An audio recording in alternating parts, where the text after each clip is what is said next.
Mga linggo po ngayon mga Lodi, at ito nga po ay naisipan nating mag general cleaning at ang una nating lilinisin ang ating electric fan na ito na sobrang napakadumi na. Pero syempre dahil hassle po ito at sa una hindi po natin alam kung paano tatanggalin. At ito'y natuklasan din po natin na kailangan pala natin dito ng screw para matanggal. May 6 na screw dito na tatanggalin natin na nandito sa likod natin makikita. At pwede rin nga po pala natin gamitan ng walis ang ating ting or walis plastic na parang walis tambo na plastic. Mas mabilis po siyang matanggal dyan kaysa doon sa parang balahibo ng manok. Then pwede rin natin kung gusto nating sabunin ito, no? Ako kasi ang ginawa ko dito, tinanggal ko talaga lahat, pati yung ilesen niya at pati yung itong dito sa gilid. So pwede rin nating tanggalin yung makina para hindi mabasa. Kaya para pwede natin silang masabon. Dalawang electric fan nga pala ito, pero itong isang electric fan sa may aircon ito nakasupport lang ng gamit, kaya hindi masyado ganun karumi. Ilisi lang niya yung marumi. Etong akin dito sa labas na hindi talagang ginagamit natin palagi ay siya ang sobrang napakaalikabok.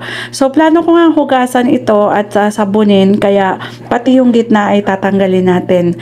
So alam nyo ba na pwedeng tanggalin ito? Kaya ayan, ipapakita natin sa inyo kung paano tanggalin. Ito nga, ayan, kung nakikita nyo ay malinis niya. Sinabon ko na.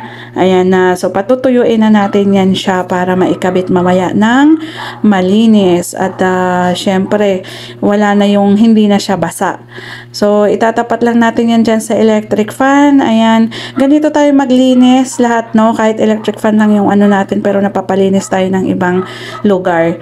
So ayan na nga, plano ko nang tanggalin ito. Ayan, ganyan sinabi ko, pwedeng tanggalin para pati ito ay pwede nating mahugasan. Ayan, kung nakita nyo, wala na dyan yung makina. So kung tutuusin nga, mas nadalian akong linisin ito dahil yung makina ay madali lang tanggalin, isang piraso lang talaga na maliit. Wala nang pasikot-sikot. So ito na nga, ibabalik na natin, tuyo na at itatry na natin. Syempre, masarap na ang hangin nito. Screw uli natin. Ayan, kailangan natin makita yung screw na para mas hindi po siya maluwag at hindi siya matanggal, para safety tayong gamitin. Ayan, so pagkatapos natin maikabit ang screw, ayan, ay ikot-ikot nga pala ito, no? Ito yung maganda dito sa electric fan.